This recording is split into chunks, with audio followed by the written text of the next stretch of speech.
Welcome to another essay on Life's Not Fair, Deal with It. I want to talk about beauty today, as in we tell our children and young adults, oh, beauty's only skin deep. It's your inner beauty that matters, not your outer beauty. Sorry, life just is not fair in that regard. Outer beauty, handsomeness, totally matters. If you want an example of that, just go Google images of America's movers, shakers, CEOs, executives, board members, and look about 1,050 pictures and tell me how many of them, around about 1,000, are of good-looking people. If a picture's worth 1,000 words, then 1,000 pictures are worth 1,000,000 words on the value of beauty. And if you want more words on the value of beauty, you can look at articles from publications like the Smithsonian, Business Insider, and Fortune, the last two of which I would definitely not call radical woke publications, that state that attractive people are considered more able and more capable of doing a job, and that attractive, better-looking people tend to make 5 to 12% more than average-looking people. An example from my experience, around about 15 or so years ago, when I was less gray and younger, I interviewed for a job. 2 phone interviews, second one with human resource director, and nailed it.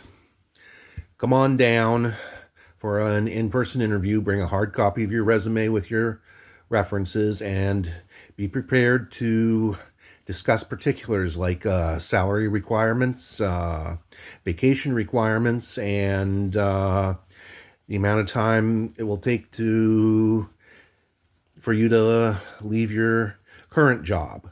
So, dressed in a suit and shirt and tie and jacket and slacks and good shoes. The old interview rule of about half a level to a level above the dress code for the position I wanted, to show that I was seriously interested. Walked in and introduced myself to the interviewer, and her face dropped. About 4 questions in that in-person interview. Do you like to ride your bike in the park in the summer? Variety.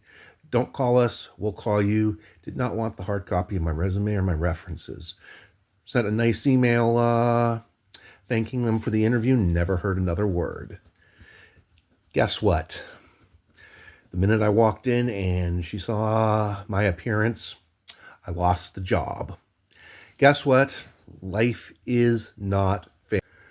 Being more attractive means potentially more pay, potentially better job opportunities. It's a huge advantage. And for those of us who aren't attractive, guess what? We got to deal with it. That means we got to work harder. We got to study harder, get more certificates to buff up that resume and skill set. And we got to network better. Life isn't fair. You got to deal with it, though. When was the last time you saw an average, mediocre guy who wasn't rich as heck with a beautiful woman on his arm? When was the last time you saw an average woman with a hunk hanging around? Yep, life just ain't fair. That's the way it is. So what am I saying? Attractiveness is a huge advantage. So if you've got it, flaunt it. And if you don't got it, realize that it may come down the pike someday to be something that you have to deal with, and it may not. So there's professions where attractiveness probably doesn't play much of a factor. Say, for instance, theoretical physicists who forget their pants and have really bad white hair days, they get to be famous.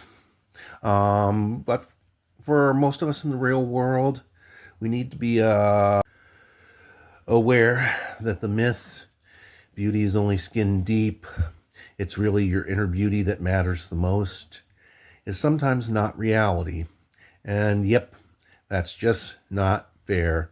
But we got to deal with it. Take care, all.